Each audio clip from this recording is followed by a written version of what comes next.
أعوذ بالله من الشيطان الرجيم.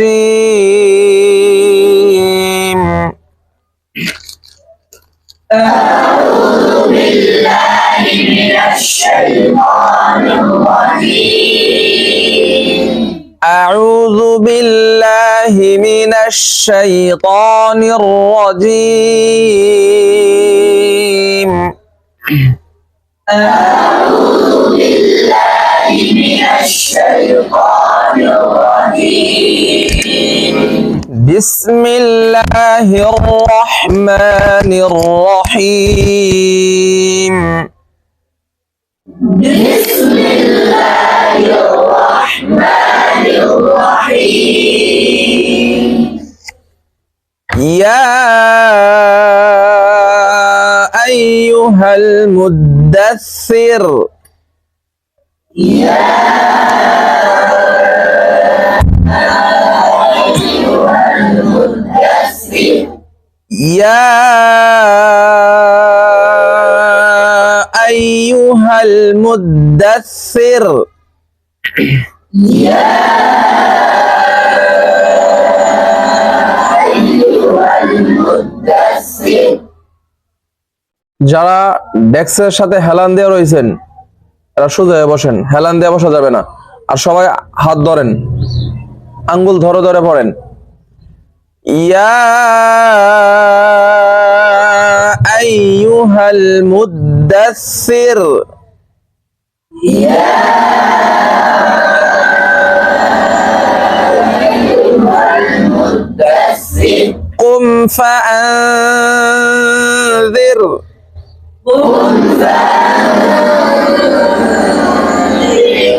قم فأنذر.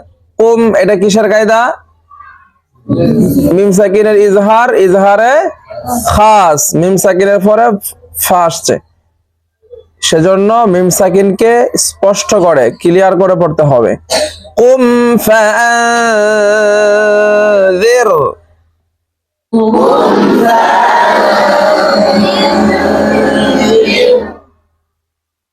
وربك فكبر. তাসদীদওয়ালা হরফগুলোকে ধরেন। وربك فكبر. وثيابك فطهر. فطهر. فطهر. وثيابك فطهر. والرجز فاهجر. رجز. رجز. আরো জোরে পড়েন। রোজে। রোজে। জিম জিব্বার মধ্যকান, জা জিব্বার আগা সামনে নিচে দুই দাঁতের পেট। ওয়ার রুজেজা। ওয়ার রুজেজা। ওয়ার রুজেজা ফাহজুর। ফাহজুর। ফাহামস রাখাওয়া, বাতাস আওয়াজ চালু। ফাহামস রাখাওয়া। ওয়ার রুজেজা ফাহজুর। ولا تمنن تستكثر.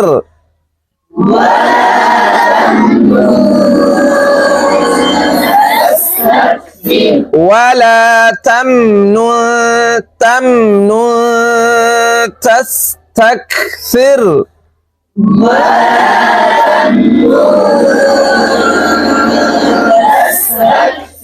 تس تاسين تس تس تك تك تك سر سر.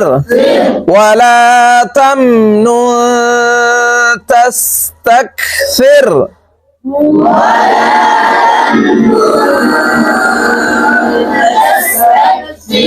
পড়া নাই কেন, আবার বলেন।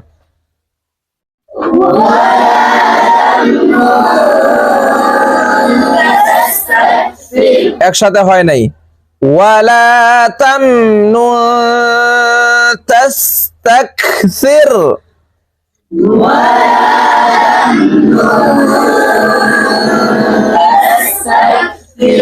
ولربك فاصبر فاصبر فاصبر ولربك فاصبر فإذا نقر في الناقور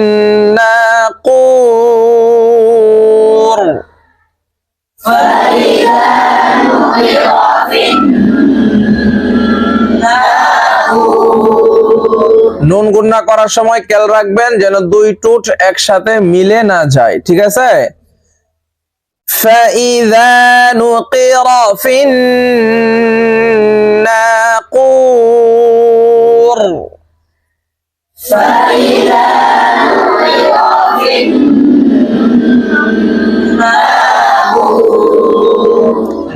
فذلك يومئذ يوم عسير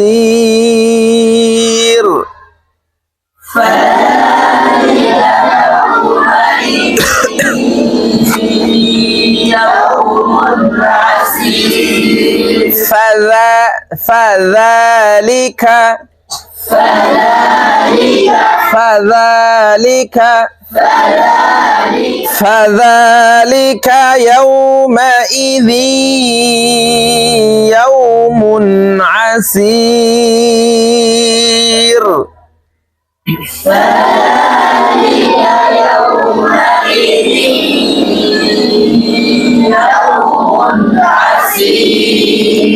মুন তানউইনের ভিতরে কি আছে নুন সাকিন লুকায়িত আছে সেই নুন সাকিনটা যেন না লড়ে যায় মুনে আসির যেন না হয় ঠিক আছে ইয়াউমুন আসির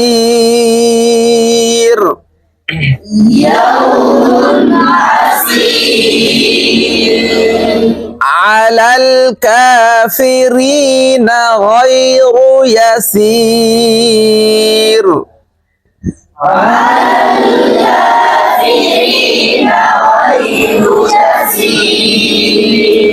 على الكافرين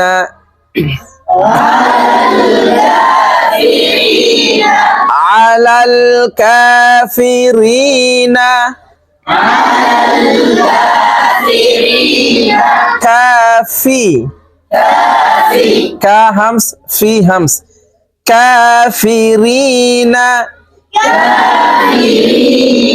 غير يسير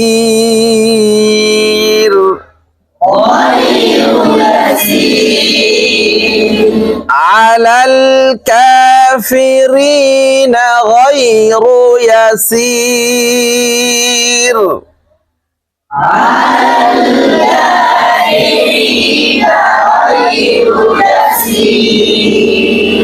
ذرني ومن خلقت وحيدا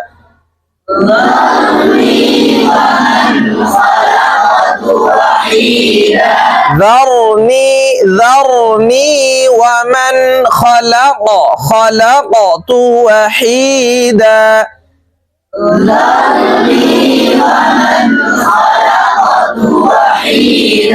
خلقت وحيدا ذرني ومن خلقت وحيدا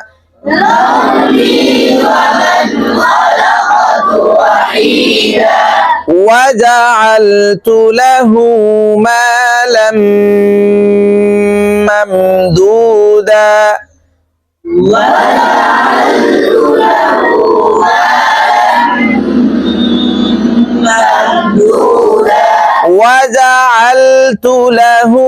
وجعلت له مالا ممدودا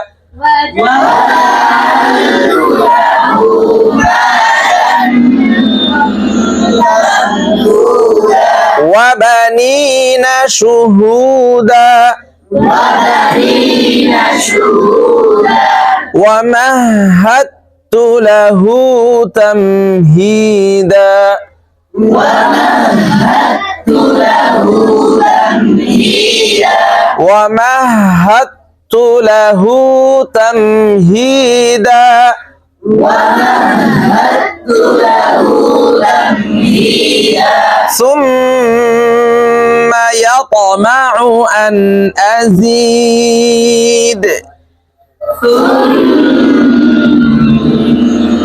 يطمع أن أزيد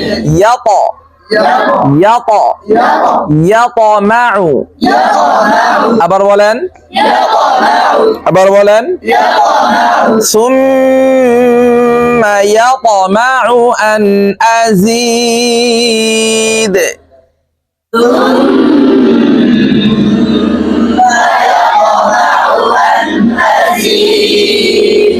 كلا إنه كان لآياتنا عنيدا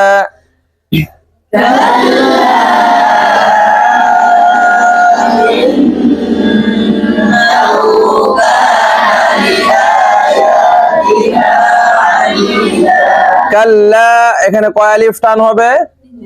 3 আলিফ। কেন 3 আলিফের কায়দাটা কি মনে আছে আপনাদের?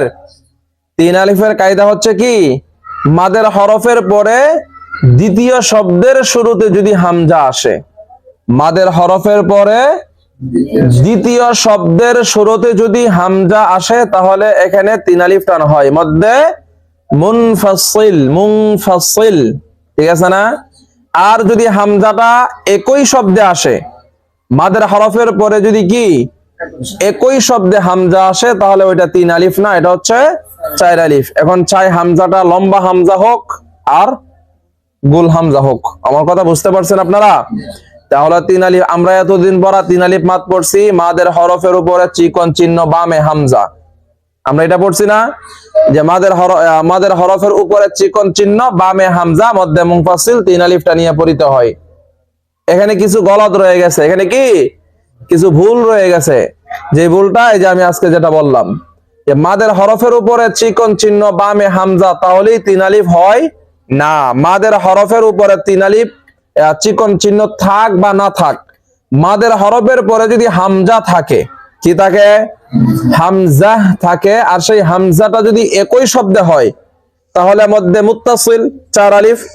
আর যদি ওই হামজাটা এর পরের শব্দের শুরুতে হয়, দ্বিতীয় শব্দের কি শুরুতে আসে, তাহলে ওটা হচ্ছে 3 আলিফ। আল্লাহ উপরে চিকন চিহ্ন বিশেষ জরুরি নাকি হামজাটা মূল বিশেষ জরুরি?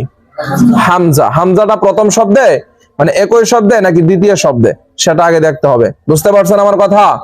আচ্ছা, ছোট্ট বাচ্চাদেরকে বা ফুলাফানরে বোঝানোর জন্য উপরে চিকন চিহ্ন আর মোটা চিহ্নের পার্থক্যটা কি করা হয়েছে, বোঝানো হয়েছে যে চিকন চিহ্ন থাকলে একটু কম হবে আর মোটা চিহ্ন মানে একটু বেশি হবে, 4 আলিফ আর 3 আলিফের পার্থক্য। আমার কথা বুঝছেন আপনারা? আচ্ছা, তাহলে ধরেন যেমন এই যে এখানে দেন কাল্লা, লামের উপরে কোনো কি চিকন চিহ্ন মোটা চিহ্ন কিছু কোনো চিহ্ন আছে না। এখানে যদি আপনি ওয়াকফ করেন তাহলে 1 আলিফ হবে, কাল্লা কাল্লা, ব্যাস। আর যদি আমি ওয়াকফ না করি, মিলিয়ে পড়ি, তাহলে ওই যে ইন্নাহু দ্বিতীয় শব্দের শুরুতে কি আছে? হামজা আছে। এই জন্য আমার এখানে কাল্লা কয় আলিফ টান দিতে হবে? 3 আলিফ। এই হচ্ছে আমাদের মাদের 3 আলিফ মাদের পরিচয়। ঠিক আছে, ধরেন কাল্লা ইন্নাহু কানা লিআয়াতিনা আনিদা।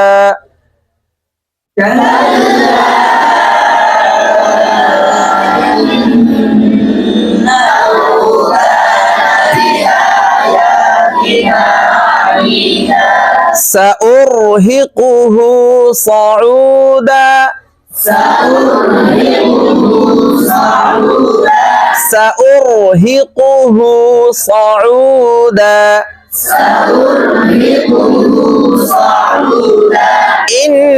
إنه فكر وقدر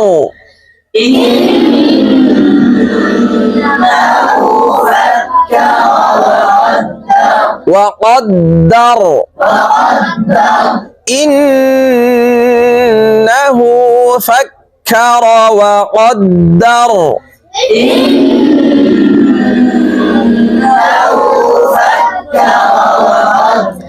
فقتل كيف قدر ثم قتل كيف قدر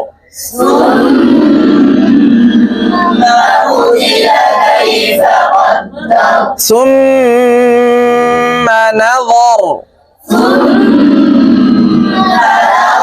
ثم نظر ثم عبس وبسر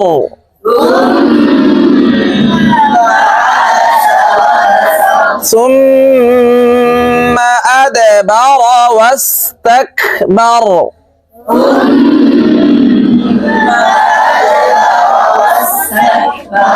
را تفخيم ثم أدبر بر واستكبر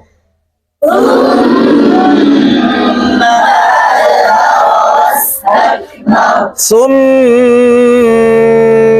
أدبر واستكبر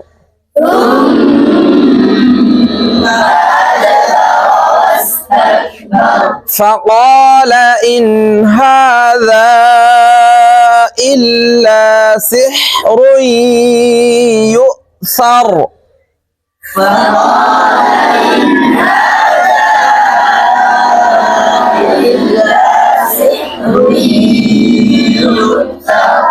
إن هذا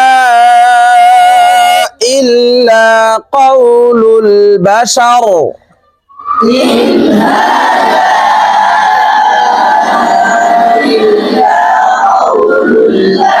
سأصليه سقر سأصليه سقر وما أدراك ما سقر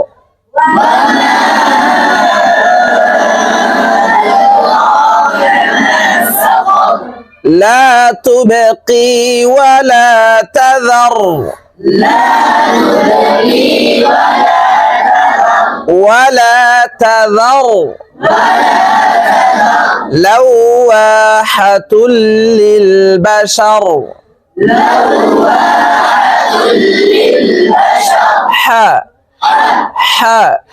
لواحة للبشر عليها 19 عليها 19